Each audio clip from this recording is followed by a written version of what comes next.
Welcome to the Wisconsin Wrestler Podcast with your co-hosts Teague Fenwick and Steve Lurkwood. Welcome, ladies and gentlemen, to another edition of the Wisconsin Wrestler Podcast. I'm your host, Teague Fenwick, coming to you from Holmen. Joining me, as always, from Waterloo is my co-host, Steve Lurkwin. Steve, great to be here. Pumped to be here, buddy. Great day to talk some wrestling. Let's get this puppy rocking. Yeah, we got a double podcast week, which I know is more the norm here, coming up in about a month. But pretty cool to have that going during the summer. Just a lot of fun wrestling action to talk about. We had Coach Carl DeLuca on to talk about the girls' Fargo performance from last week, and they made a lot of history relative to Wisconsin last week. And talk about making history, didn't just happen on the girls' side, happened on the guys' side as well. And who better, Steve, to have on the show to talk about the boys' Fargo experience than our number one recurring guest himself. I might need to put him, like, you know how I have us as like the host on Instagram? We might need to add Scott there at this point. Sure. Also, to add to his intro, he was FVA Conference Wrestler of the Year at one point. So that's another accolade that he can add to the mantle. 1965. As well. Not. Whoa, hey. I'm old, but I'm not that old. Oh, no. 84, 85, right? Is that the year? Yes. Yes. Okay. Well, Scott, we are pumped to have you on, man. And tell us about, you've been away from home for what, 3 weeks, was it? Yeah, I left July 12th, and I got home last night at about 10:30 at night. So I was able to go up to Fargo with Randy Farrell and Newton Smirchek, and we set up the mats, got everything ready, and started rolling with camp, and rolled through Fargo, left Fargo, drove directly home, was home for a few hours, got on a plane, and then went out and watched my daughter's national championships out in California until yesterday. So you couldn't even really, I guess, how'd the softball go, first of all? It went really well. It was, she said she was little that she wanted to finish her career in California, and she made it work. And so that was awesome. And it was nice to sit back and be a dad and not have to worry about organizing a single thing, except figuring out which Starbucks I was going to take my wife to in the morning. Nice. So, I mean, it was the perfect place to decompress for you. You were still traveling, but you got to relax a little bit. Yep, I got to go see Mickey, got to go to Disneyland. So we got to see a little softball, got to see Mickey, and life is good. So, Scott, we asked Carl this, and of course, your circumstance is a little different since you had to go right to California, but how long does it take you to decompress? Because you're doing stuff before the actual wrestling starts. Like, Fargo is a big project for you in your position. Like, how long does it take for you to decompress after Fargo and finally feel like you're just getting back into normal, like the normal swing of things? A normal year when I'm at my home is about a week. It really takes a toll mentally on you when you got 274 athletes and 60 coaches to worry about. It's one of those things where, we take a lot of pride in doing things the right way. Mm-hmm. And when you're doing them the right way, your eyes tense, a little bit tense. Yeah. T, can I jump in real quick, Scott? When you said 260 kids, do you make a personal connection with each one of those 260 kids, or is that just impossible to do? We try to make a connection between, we got 60 coaches. Can I individually do that? No. I try to get to know as many as I possibly can between seeing them at the duels or, seeing them at state tournaments. But we really, as a staff, try to connect with every single kid that comes through our program.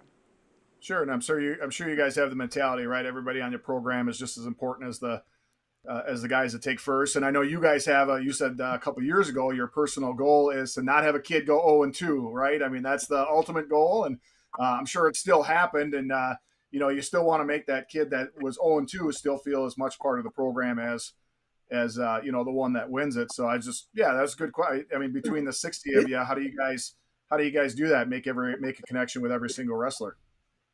Yeah, and everybody tries to work with kids. We kind of break down the coaches who are going to coach the kids, and work with, making sure we get to know them before we step on the mat to coach them. And a lot of that only happens because we have a ton of club coaches that coach on our Fargo staff, so they have previous relationships with those kids, right? Mm-hmm. But then we have some people that aren't club coaches that are also helping out.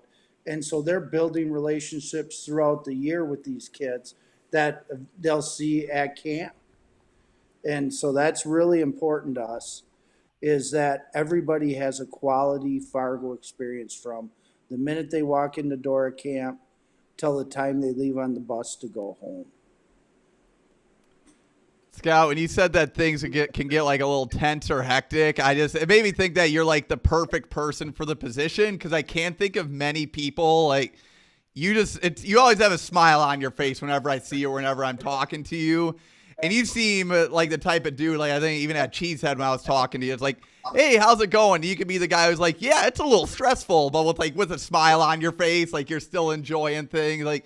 You have a good idea of even when it's busy, you know the product that's going on, and you have a really good perspective on that. So, and I think, we're kind of seeing that stuff from the top down. We're seeing results on the mat that's been happening the last few years. And this year, we kind of saw the pinnacle of it. And I don't think it's going to be just one peak. It's going to keep going. But that being said, let's talk about the wrestling this year. We're going to talk about junior freestyle first. That's just how I ordered it. But, I guess not just with junior freestyle, but with all these groups, was there a different vibe among the guys this year coming in where like national duels were awesome for you guys? I think there was a lot of momentum coming from that. Was there a different feel this year where it was like, hey, we can really do something special this week? Yeah, there was really a great vibe amongst our kids, our coaches. We knew that we were really good, right? There was no doubt. So when you have the thoroughbreds, you let them run. And the biggest thing is staying out of their way and not being a distraction to them.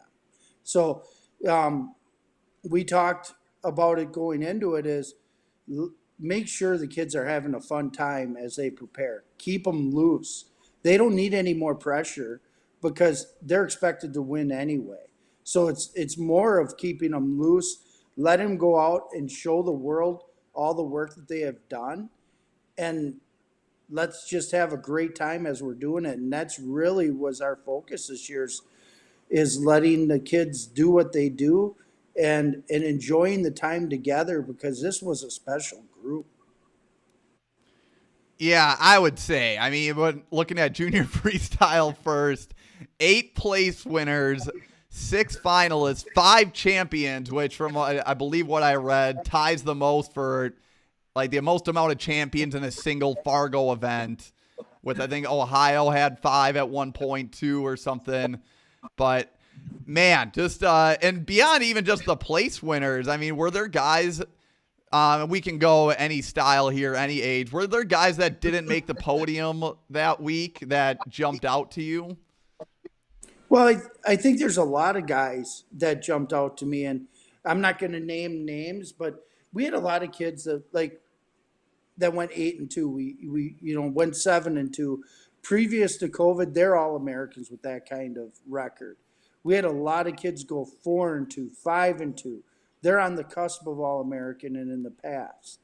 So like those kids are right there to be all Americans. And we had a lot of them. I mean, a lot at all age groups. And so that's really when we talked about no 0-2s, like our kids are going out there and they're competing with the best. And we just had a few fall short of what their goals were.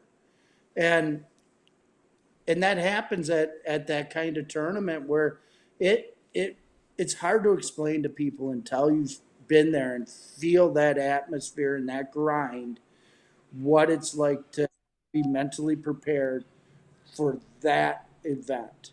It is like no other. And I know a especially- name. Oh, you go. Well, especially this year where we brought in, the women first and they went through their tournament. But then we brought in the monster called freestyle. And you had 3,500 athletes in the building at the same time wrestling. Like it was crazy to see that many people mulling around the dome. What do you think of the new schedule this year? Well, I'm a little biased because I was part of the process of the committee that put that together. And when we put it together, it was, here's a chance for our women to showcase themselves on the first weekend of the tournament. And the finals, man, with the 2 mats going, I don't know if you guys watched the finals, but it was rocking in that place. The girls were going nuts. And then for freestyle, they came in and they put on a show for 3 days. And obviously we were really excited about the finals if you were from Wisconsin. But, the people in the stands were having a blast. And then we finished off with Greco. And, it felt like the right thing. Giving that off day on Thursday gave our officials a chance to recover, gave the workers a chance to recover, the athletes a day in between to recover. Mm-hmm. So it was, I think the new schedule probably produced the best Fargo that we've seen in a long, long time. I loved the 2 finals setup. I brought it up to Carl last week, but just a lot of bouncing back and forth. I actually just ended up having a screen on my TV and a screen on my laptop so I could watch both matches at the same time. And I can't imagine what it would have been like in person to be there. But going back, talking about those guys that didn't place, I'll name drop here, but man, Declan Cook, what a gritty performance on the backside of the bracket. I mean, coming in, losing it in the first round as the 2 seed, you can shut down after that. That could have been someone who very talented. If he lost his second match, which we'll talk about who that was against in a second, you might not be totally surprised, but man, I can't imagine how many times he must have got done with the match and then saw that he was in the hole right away. Because when you're on that consolation side, it just seems nonstop. The consolation side, you're coming up really quick. It's every 45 minutes. It was such a different experience for the guys that stayed on the winner side versus the guys that lost earlier. The guys that would win, they'd wrestle maybe 2 matches that round. We'd send them back to the hotel to relax for the night session. Where the guys that lost earlier, they're grinding it out because they're wrestling, 3-4 matches each session. And what Declan did was amazing. Dale Corbin, he lost early and then battled back. Those 2 were 7-2 and 8-2, if I remember right. Declan, I just can't get over the fact the 1 versus the 2 seed in the first round of consolation in that bracket. I mean, that's a lot. That's high level wrestling very early on in that bracket. Yeah, and it's one of those things where, when you're in, lose you're out, and it can wreck your tournament. And we saw that because Riggins, he cut down a weight class for Greco, and Declan went up a weight class for Greco and had a lot of success there. And for Riggins, he went down and had some success down. So it was one of those things where they both, did some stuff to be able to put themselves in position to do well in Greco. And looking at the place winners for junior freestyle, we'll start off with Ben and Charlie here. Ben Bass placing 8th, Charlie placing 4th. Love to see those guys that come back. I mean, Max Ramberg did it last year. He came and ended up winning in Greco after his senior year. And Ben's just a really good guy. So to see him come back and make podium was awesome. And Charlie placing fourth in that bracket was pretty cool to see as well, if you want to talk about those two a little more. Yeah, Ben battled, he had a tough bracket. And we knew that going in, and he did a great job of staying in matches, competing hard. He's a little bit funky, so he puts people in positions that they're not used to, and he scores points from them. So he's fun to watch if you're a fan. As a coach, you just know that he's going to be one of those guys where you're like, what the heck is he doing? And then next thing you know, he's scoring points, and you're like, okay, that's fine. With Charlie, he was heartbroken. He wanted to be in the finals. He wanted to wrestle Scholes. That was his goal. But he came back and he took fourth after that hard semifinal loss. And he is a class act. Like, he is one of those kids that when it comes to coaching, like, you thoroughly enjoy being around Charlie Millard every chance you get, because he does things the right way. Whether it's in the practice room, in the hallway at the hotel, or on the mat, it's always going to be done the right way, and he's getting the success that he's earned. Hey, that's good stuff, man. And now with the 6 finalists here, Scott, I'll let you run wild on this one. I guess the question leading into it, what was the feeling for Team Wisconsin heading into the junior freestyle finals? Excitement. Like, we knew we could go 6 for 6. Like, we felt it. We had seen those kids, all compete at the junior duels. We knew what we were capable of. They were pretty relaxed. They were, back just joking around together because they've been together. This has been part of their plan for a long time. And they were getting that chance to achieve those things together. And they have a great support group with all the coaches, and their teammates were going nuts. So we were excited for the opportunity. And it was a weird feeling, like, all week, because we print off like 250 recruiting cards for our kids from Wisconsin. And we ran out early because college coaches were just coming up to, hey, can we get your recruiting card? Can we get your recruiting card? They were watching our kids from the finalists down to, our other guys.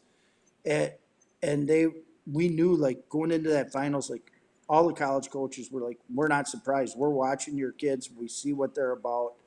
It was just a special feeling going into it. And then, we start off, Hawken does his job. Like, he is such a professional at what he does. Like, he was kind enough to wrestle at 113 for the duels. And we, he had some challenges there, right?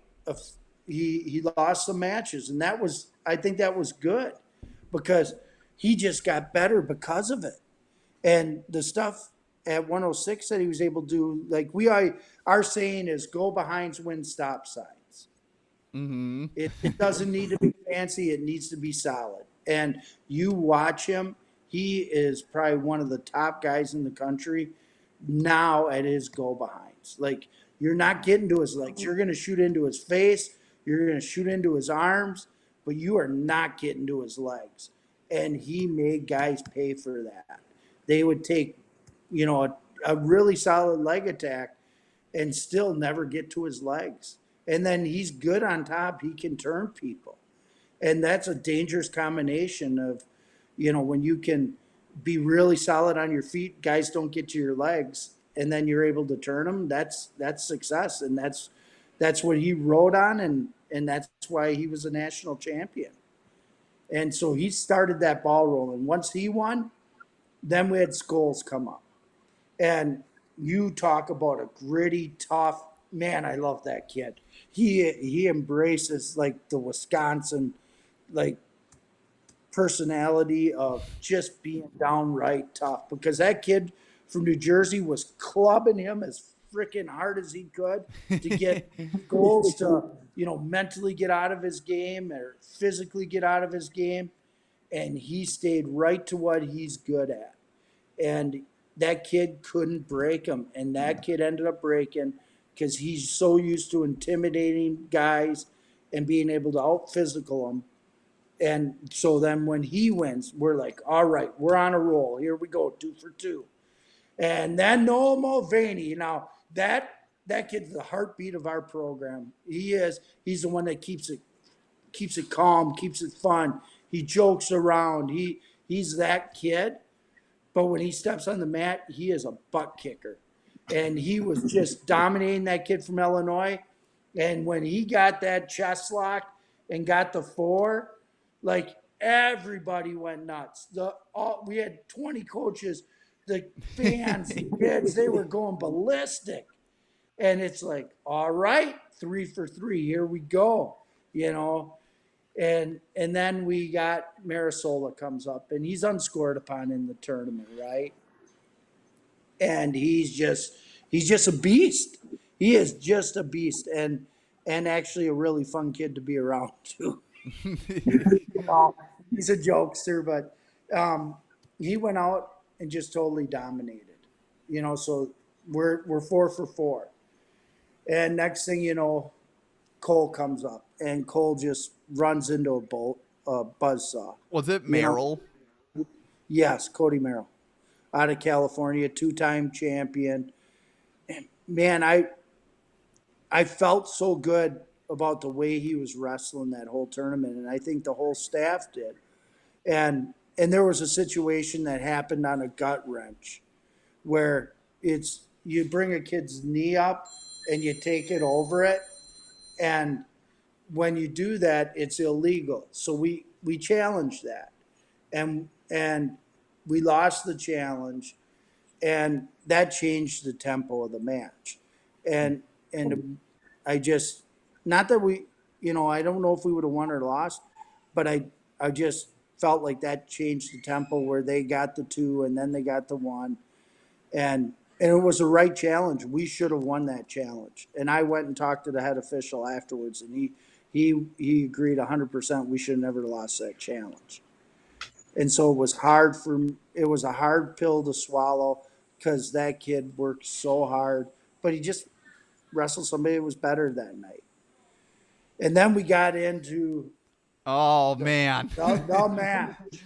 Like the match, everybody knew you had 2 world medalists, and man, it was fun to watch. Not the first, say minute and a half where we're giving up some points we shouldn't have, but that kid's tough, right? He's going to score. He got that nice shoulder throw for 4 and gutted us. So, Coy's down 6-0, and then he's trying to push us out, and Coy's such an athlete. Like, if you didn't watch the match, people, go back and watch where he's trying to push us out, and Coy steps and kind of ducks, and he takes him out. And that 1 point really started to turn the tables. So then we have the 30-second break, and Coy, he's so talented. He can make mid-match adjustments. And he started getting to that single leg. It was there now as that match started to go, he started to feel that single leg, and he started to get to it. And next thing you know, he's getting to it, and he's getting to it, and the score's getting tighter. And then he got to it again, and he got to that Navy ride, and everybody's just screaming, pick it up, and he gets it. And next thing you know, freaking, he's got the kid on his back. And we know there's 30 seconds left, and if he doesn't pin him, tie score, that kid wins because he had a 4. Mm-hmm. And we're just like, come on, raise your hand, call the fall, let's go. We're just screaming, and when he did, we just erupted, and everybody's going 5, 5, 5, because we knew we had tied the national record. And it was just, like I said earlier, it was the greatest night in Wisconsin history for the junior nationals, and to be part of it was incredible. What those kids did, we're going to try to do it again, obviously, or better, but they set the tone for where Wisconsin can go. Couple of notes on that. Coy's match reminded me, it kind of was the same pace as when he wrestled the French guy in the World Finals, where like he gave up a couple points right away, but I mean, he just stays at it. You can just tell he kind of breaks his opponents, and to break someone like a Tao, like, because that person, Aiden's like just basically a slab of concrete. And for his size, he's so athletic and so technically sound. I was watching, I'm like, oh, I can see how this guy beat Coy the first time, but Coy, he didn't get his head down. He just kept charging forward. And like you said, the adjustments were huge, and you could see how big they were in that second half.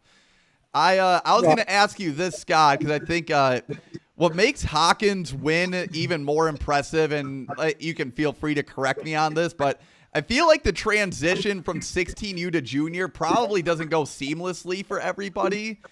And for Hawkins to go into that new age group and still win it, I just think that speaks so highly to his talent.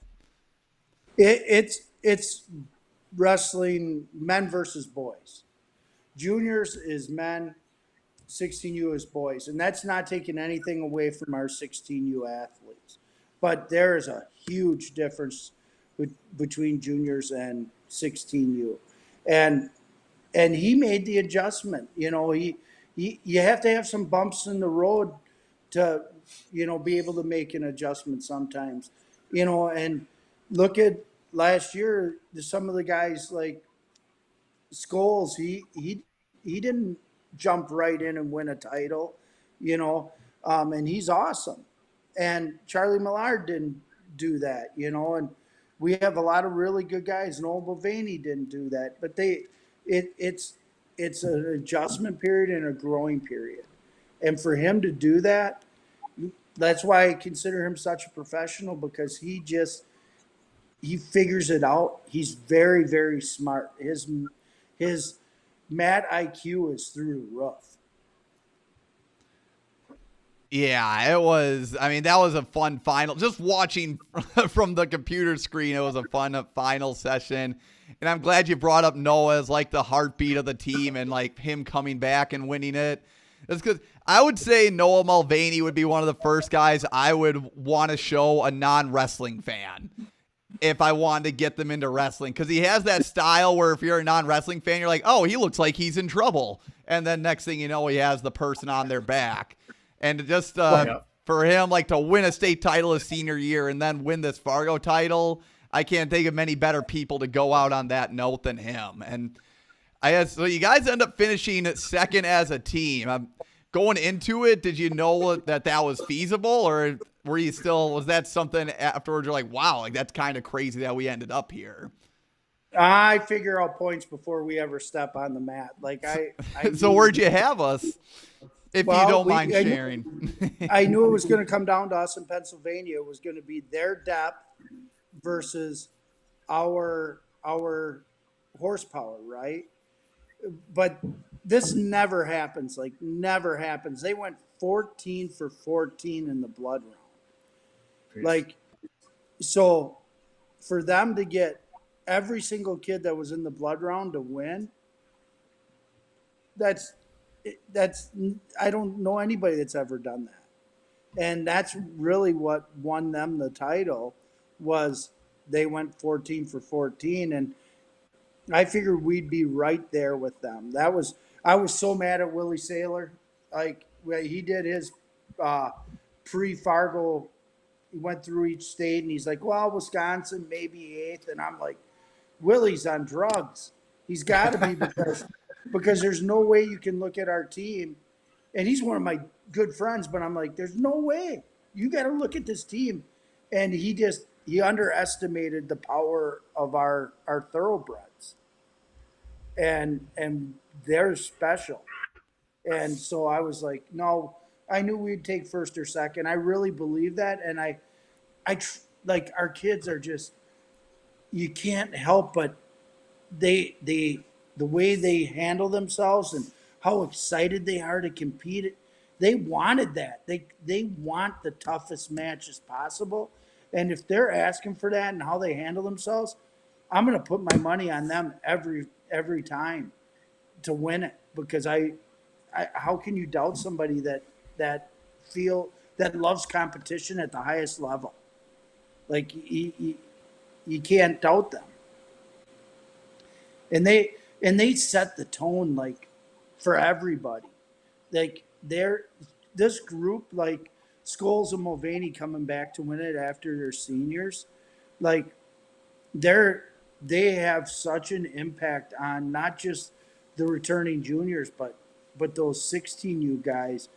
They got to see how they handle business, and it doesn't have to be all serious to win. You can enjoy this experience and still be a winner, and that's what they did.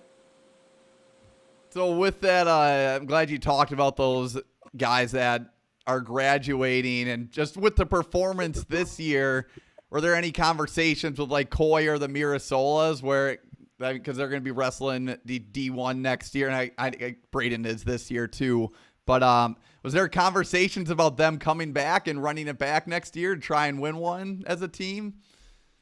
Well, you'd have to talk to the other Kluever, because I know Keaton has been in their ear.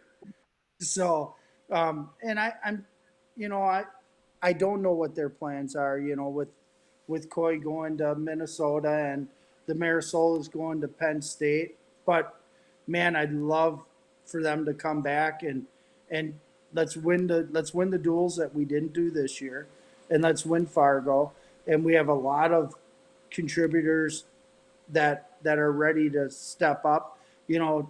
I text Charlie Millard's dad after the tournament, and we were texting, and I said 2024 Fargo champion Charlie Millard, and he says, I like that sound.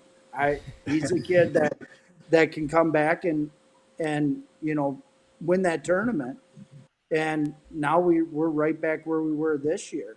And we got some 16Us coming up, and we got some juniors that are right there. And, heck, we could actually have more All-Americans and as many champions next year as we did this year.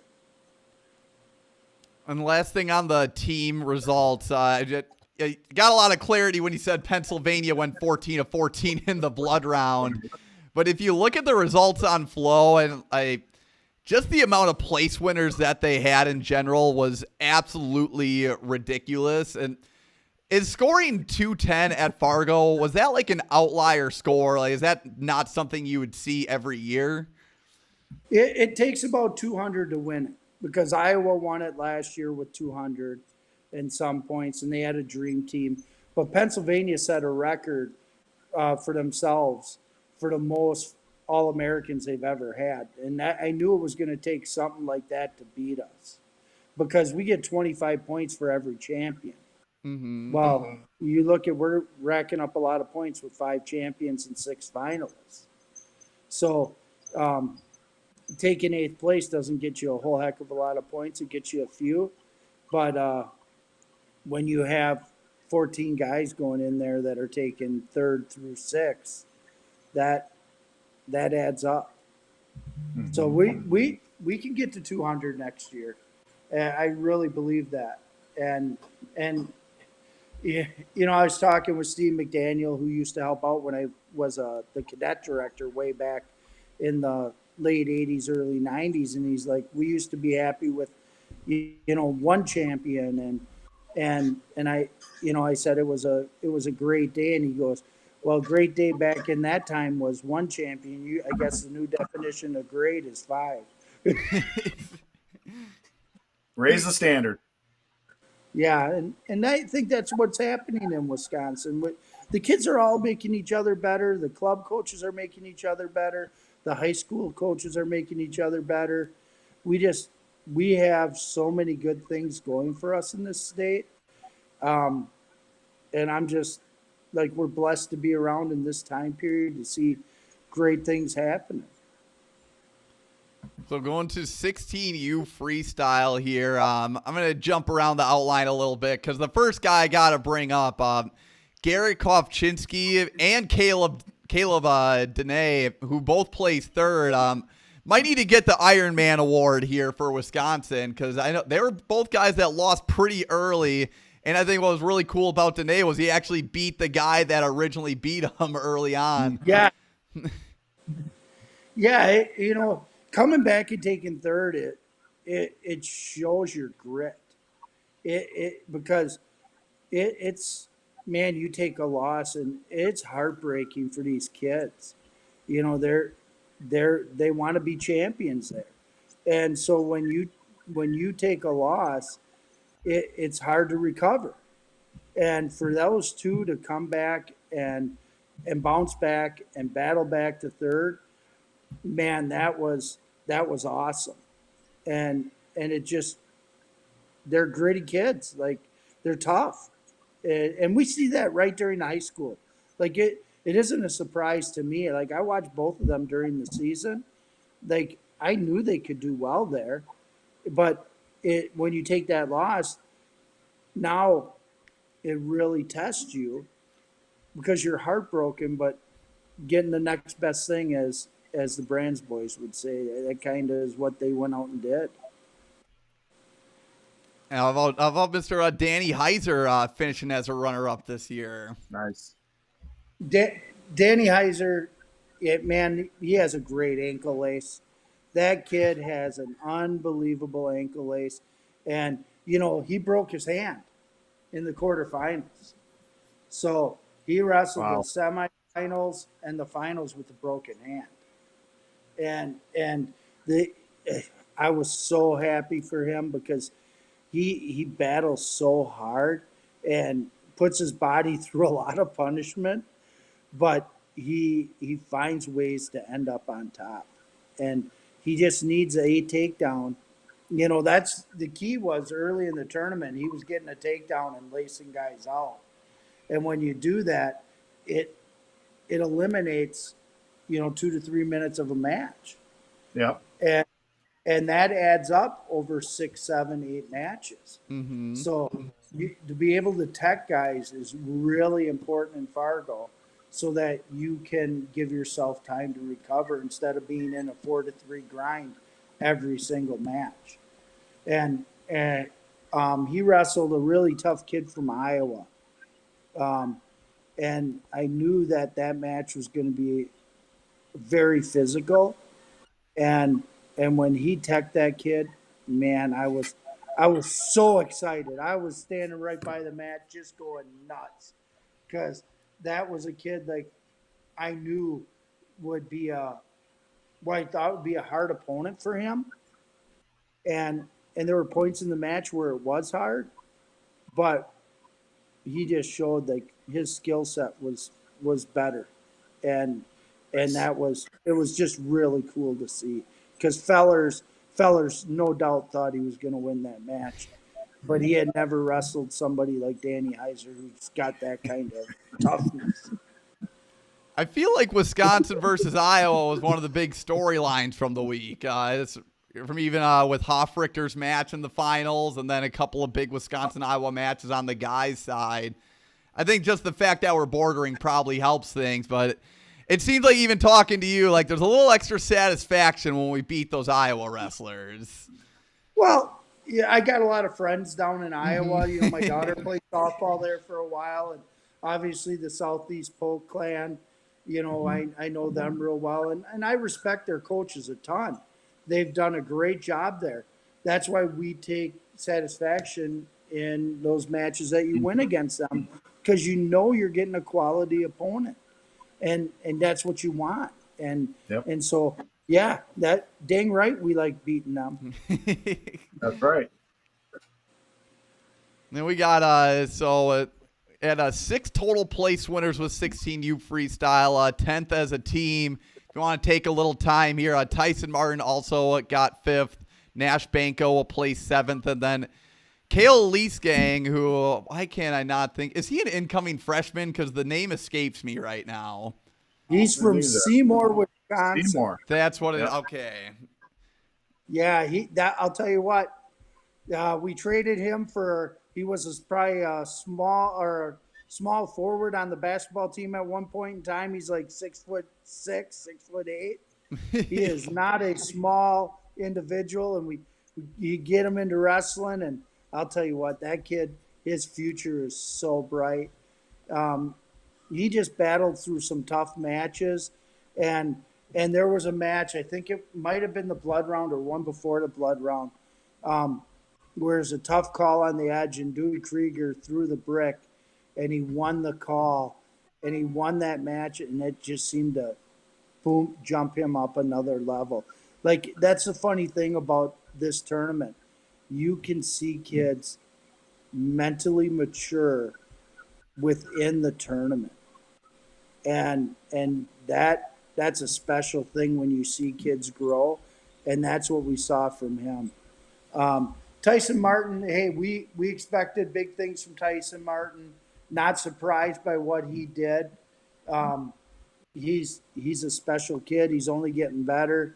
Uh, I'm I definitely can't wait to see how he does with the jump up to juniors.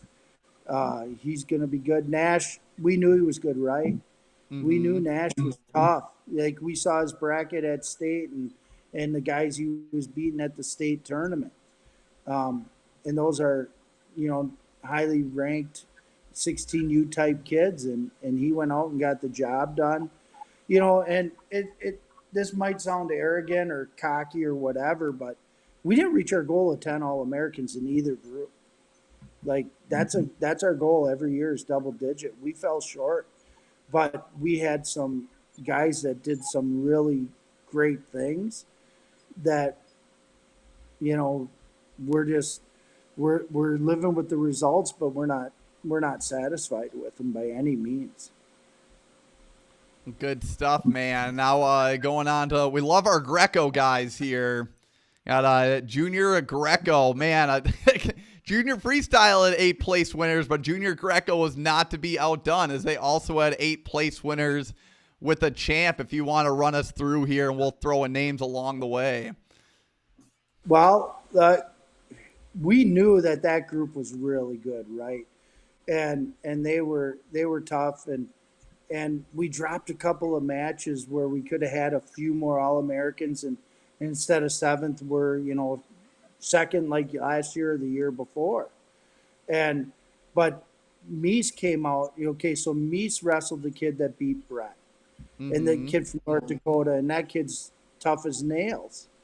But it wasn't even a close match. Like, and that's a kid that didn't place here last year. Meese didn't place here last year. He came in ready to win it. And we saw that if you look back at U23s, he was a place winner at U23s, took 3rd. And yeah, so, and then he comes into Fargo and he just rolls through people. So we were, super happy for him. I remember, I'll never forget walking into the hotel while he's waiting for his mom to pick him up a year ago, and what his face looked like. And now he's at the top of the heap. He's the very best of the best. So that was cool to see.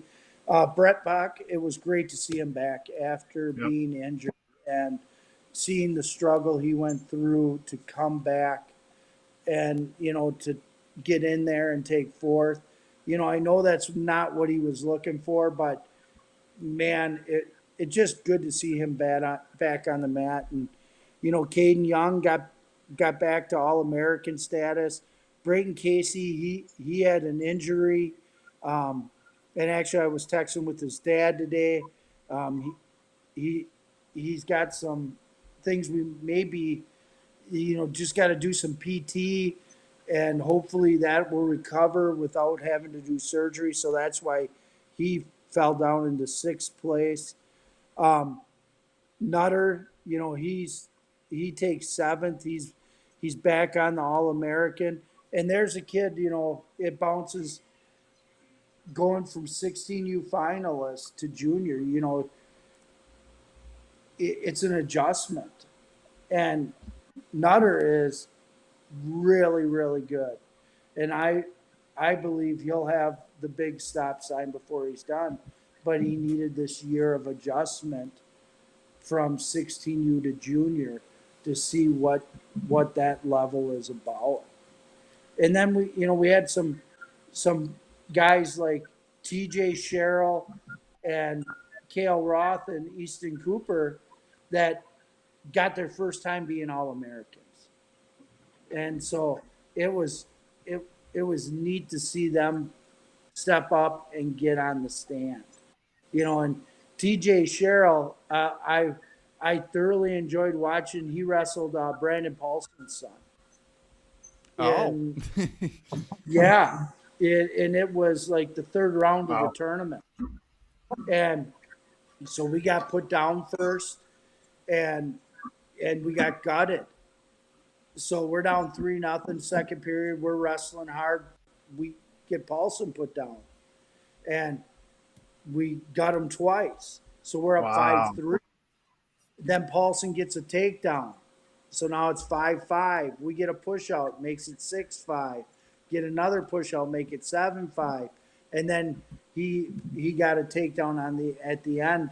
And it was just a perfect Greco match the way he wrestled it.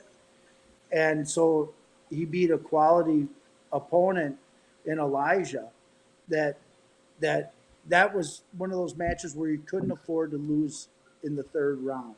Mm-hmm. And it got him around farther into the winner's side and put him in position to do really well. And, yeah, I'll tell you what, Cale Roth is a heck of an athlete. He played on that team at Stevens Point that made the state finals for baseball. And he said he couldn't be on our junior duels team because he was playing in the state championships. Nice. And he comes to Fargo and gets on the stand. And he just battles really hard. And then Easton Cooper, hey, we've been waiting for Easton to break through. He's put in the work. You hear his name all the time. He's been on our teams.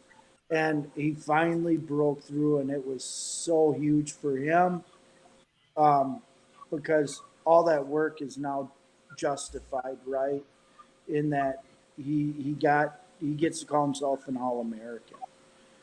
So we lost some really hard matches. Gunnar Amre is a super stud in Greco, and it was hard the first round. He drew a foreigner that lives in California. And so he lost that match and then battles his way back. And then he wrestles a kid that, trains at the same club at Combat with him, just from a different state, and lost that match this time. Ramos lost a really tough match right before the blood round. Charlie Might lost a tough match, and those guys are all American type kids. Right. And we lost some. And so that's where, we took 7th, but we could have easily took 2nd. Yeah, 7th as a team. And I think the Wisconsin Valley Conference might have cracked the top 20 if they just registered as their own team. Looking at the result. That's their own state. Well, Stevens Point did well. Yes. And then 16 U Greco. Oh, sorry. If you had more thoughts on that, I didn't mean to cut you off. No, let's roll into 16U. Wait, hold on. It's my job. I'm not just eye candy on here, man. I'm supposed to be a man in the comments. And Scott, you got a shout out from Matt Prozhinsky. Am I saying that name right? Hopefully he says shout out to Scott for all the work he does. Says you're doing a great. Well, he didn't say it. I'm ad-libbing a little bit, but you're doing a great job. So keep up the good work. He's a great official. He's a WIA official. Does a great job. Works the cheesehead. He's a great person. Cross paths several times throughout the year. Hangs out on the west side of the state with me.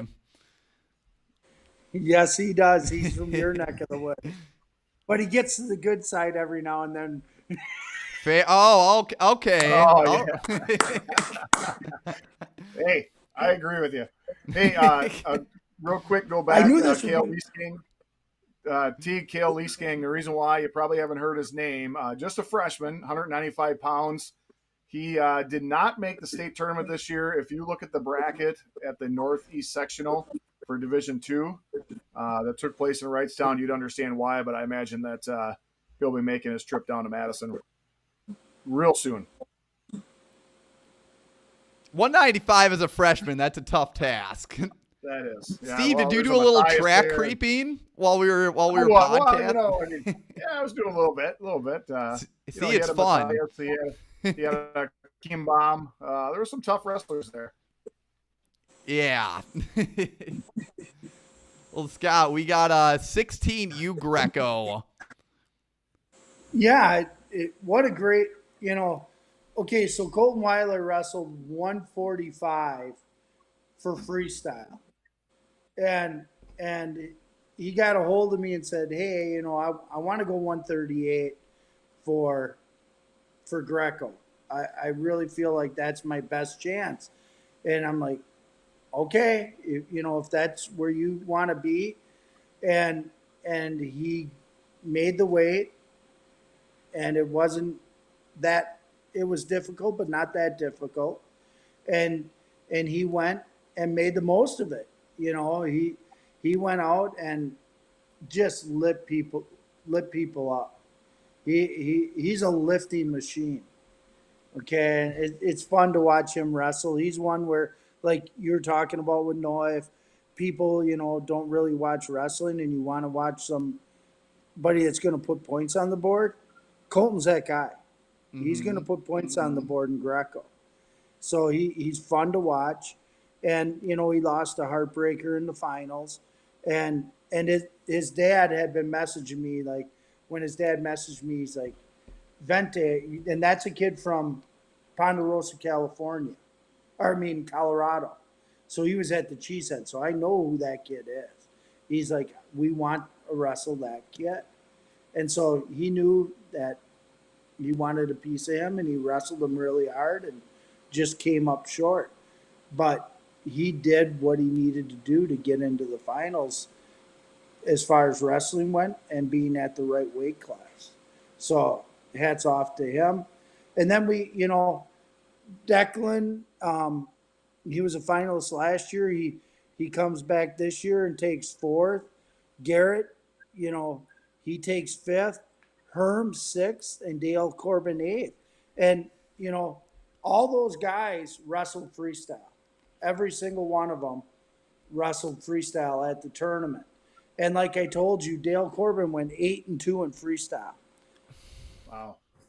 Okay, so he got 10 matches in. Declan, he got 9 matches in freestyle. And so Garrett got a ton of matches in. And so why is that off day on Thursday important? Their bodies need to recover. Yep. Yeah.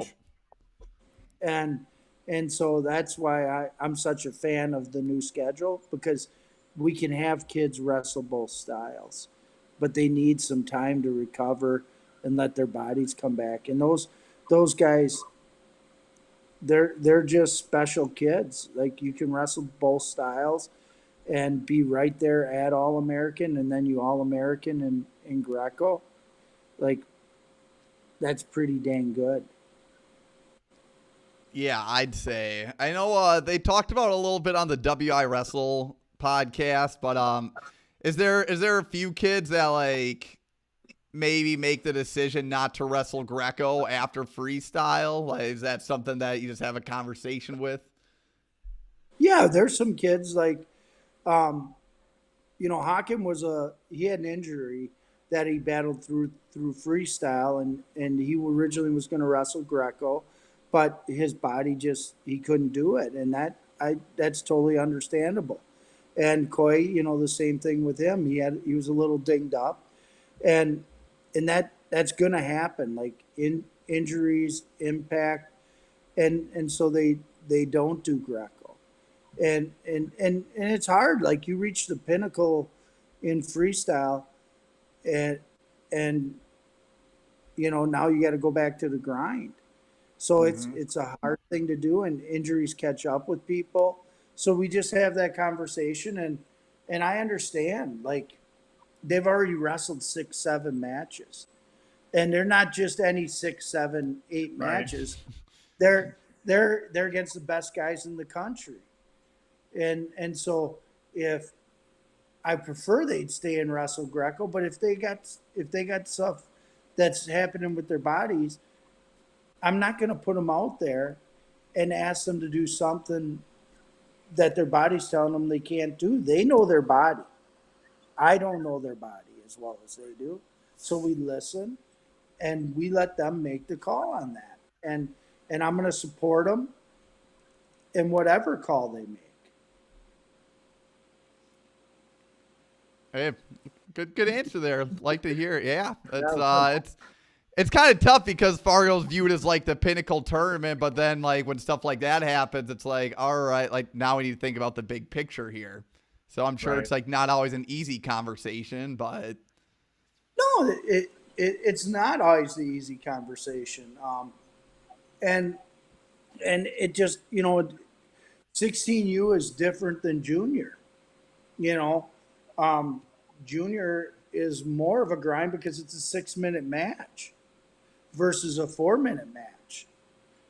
So those guys, when they get to juniors, you're wrestling 6 minutes, 6 minutes, 6 minutes, where 16U, it's 4 minutes. That it takes different tolls on your body, and people have to understand that. And you gotta like the adjustments we made in our camps, and how we do things is from listening to our athletes, because they're going through it. We always want to be, sometimes as we grow older, we forget what it's like to be the athlete, and we make decisions on, oh, we're tough and we did this back in our day, and that's a bunch of junk. You got to listen to your athletes because they're going through it right now. And I'm all for tough. And these athletes we have are tough, but I'd rather be smart and win than be tough and lose. Yep. I was gonna ask you. So 16U Greco ends up placing 9th as a team. So we have 9th, 7th, 10th, and 2nd. I don't have the girls' standings right in front of me, 10th and but 10th. was this like the highest aggregate finish amongst teams in Wisconsin history? Well, that's a great question. I'm not positive. We've been, when Kilty and that group was coming through, we had some good ones, but we weren't quite as good in freestyle at that point. I'd have to go back and look, but I know this, like, I think this is one of the best Fargo performances that we put together as a total group, in that I can remember. And I've been around since '86. That was my first year coaching, and I don't know that we've ever done it. The last time, I think the best freestyle finish at juniors we ever had was 3rd, and that's when we put 5 in the finals and 3 champions in 2002. So we blew that out of the water. And we've won Greco. We've won Greco titles. When Daron was in this position, he did an absolutely outstanding job. But I think overall this is one of the best. I'd have to ask Mike and look back and talk with him, but I think this is probably right up there. Awesome. So even just not even with just results, but how did you guys feel as a coaching staff afterwards? How did even the team? How did the team feel just on the Fargo experience as a whole when everything was said and done? Ooh, it was a roller coaster because you come off so Chesker's loss was a hard loss. Like I really felt like she got hosed in the process of that loss, and I totally expected her to be a champion, and then the way it happened, that was hard, rolling off of that. So kind of felt so bad for her personally, but then as the team, they were all in the top 10, so we were feeling good about that. Then we roll into freestyle, and man, we're kicking butt and taking names, right? And we feel we're on a really big high, from that and feel awesome. And then in Greco, we lost some guys that were all Americans in the past that didn't get back on, so you feel sorry for them, but yet we're still in the top 10. So it's a roller coaster of emotions because for each kid, like over the years, a lot of them I've known since they were in 14U, and you want to see them finish strong. And when that doesn't happen, it takes a toll on you. Mm-hmm. So overall, I would say I'm I, I think our group was really excited about what happened. We just feel the emotional roller coaster for each kid that whether they're reaching their goal or not reaching their goal. And we had some newer coaches that like Parker Keckheisen that learned like you're going through the ups and downs with each athlete you coach and it's a grind because you're not just worried about yourself. You're worried about what you can't control. And yeah, the reality of it with 260 kids is there's just never going to be a situation where all 260 have their best lifetime performance there, and that's how you figure that out and how you work with each kid as a coach is just that's the golden question. Yeah, it's we got a lot of kids. That's something that we take a lot of pride in. There were some good kids that lost in the wrestle-offs at River Falls that are WIA state place winners that didn't even get to make the trip out to Fargo. So we go through that roller coaster, when they come into camp and got to go through wrestle-offs. Like that's one of the hardest things about my job is to have to say, hey, thanks for coming up. Wish you the best. Come back in the future and, send them on their way. Oh, yeah. Wow. Yeah, I know you talked about that process before, but that's a tough pill to swallow. It's tough. Yeah, absolutely. Yeah. Well, so, Scott, what's the goal going forward for Wisconsin wrestling in Fargo? Well, the goal is always the same: to make the kids have, make sure they have an awesome experience. Like that's the number one goal, right? Is have an awesome experience. We're having fun doing what we do, and that leads into us. What our ultimate goal is to win national titles.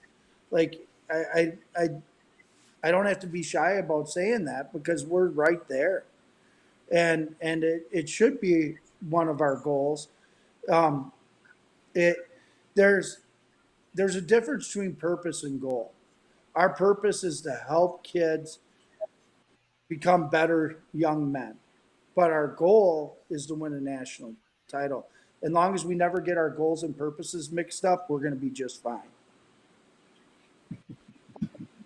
I've never thought of it like that, and that's amazing. And I'm going to use that going forward. So thank you. That is good. Absolutely. I like that. Yeah. Well, I had a wise coach once tell me that, and I've kept that in perspective. That's good.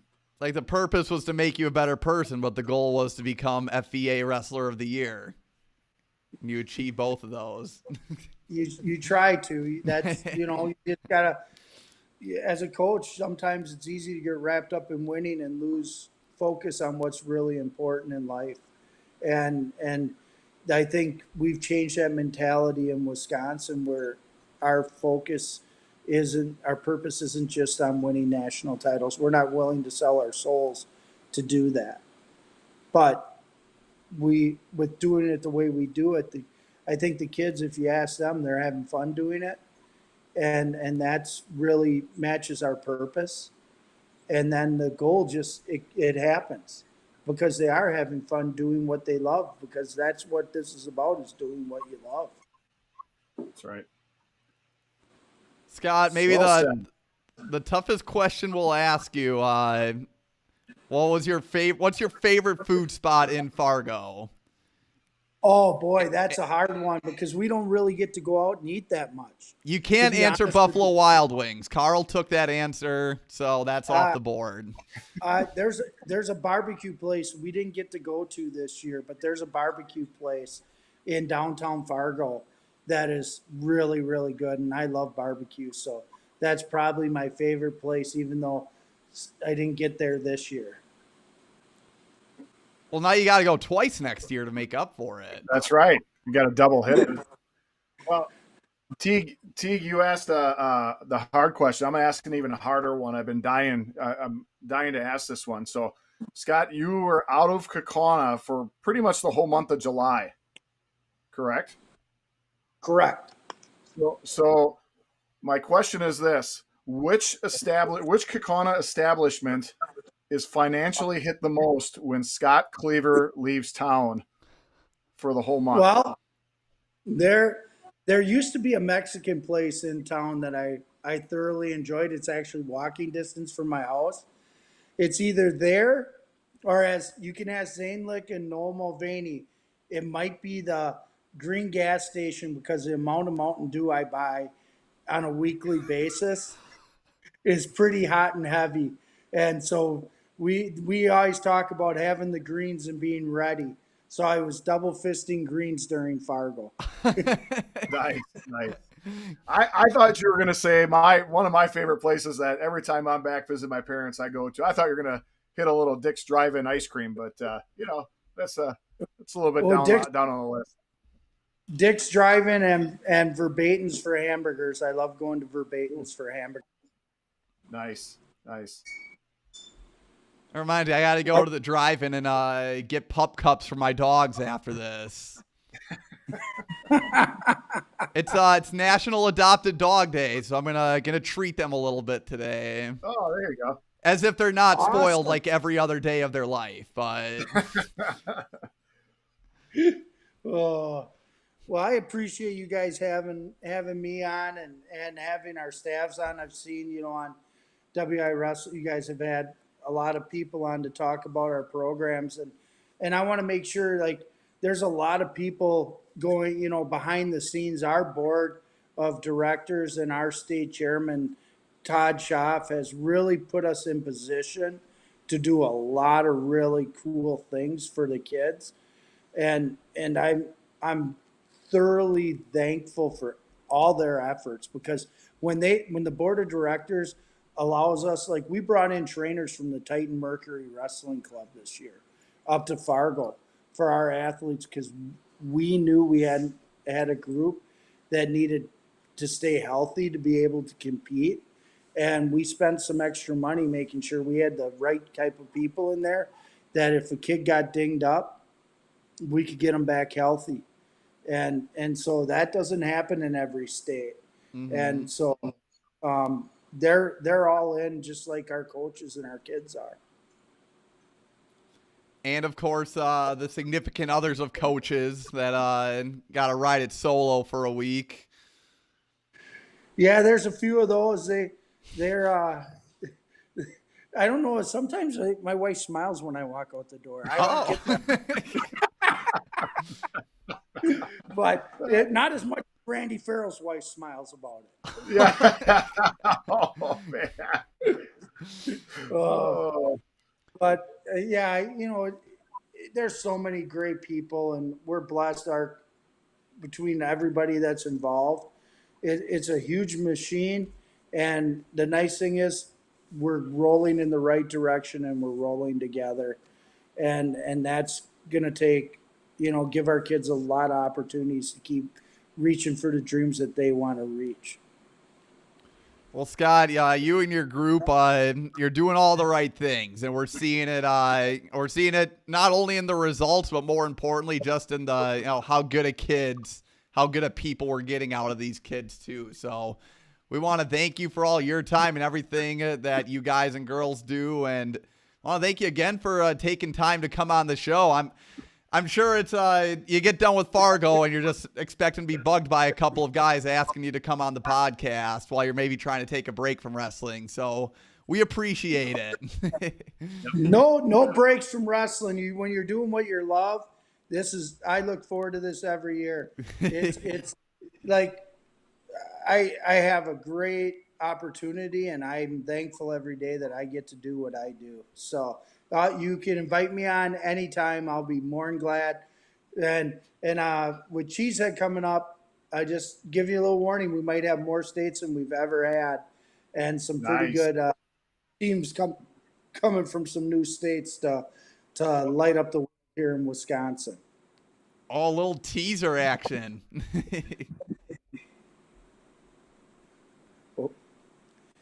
Uh-oh, Steve. I think your mic did the thing again. No, I'm so Sorry. All right. Well, I'll talk to Steve after. We made it so far in the show, too. Oh, man. Steve, give me a thumbs up if you're going to try to come back on. Otherwise, I'll... do you want me to... Okay. All right. Well, Scott, we want to thank you for coming on, man. In terms of the show, we got Austin Blanchard on tomorrow, and I am excited about that one. And then I just go over and take a look at WI Wrestle's fall schedule, because they have like 4 events. I don't have it off the top of my head right now, but they got a lot of good things planned too. And then we're going to try to get some stuff planned for the rest of the summer. Steve's already doing notes for sectional previews. He's got the first sectional preview. So talk about a guy that gets things done, Scott. He never fails to impress me. That's all we got for today. And oh, no, we're not going to sign off just yet. Steve. Hey, can you hear me? Yeah. Hey. You got any last words for the show? Yeah. Well, before Scott muted me, I just wanted to let you know 104 days until high school wrestling starts. Shoutouts have started already, so take a look on Instagram, Facebook for those. And that means 104 days. I'm going to say about 134 more days. We'll have Scott on again for our Cheesehead preview. Good stuff. I'll be excited for it. Steve, I was telling folks how you're already taking notes for the sectional preview, so it's about that time. I love it.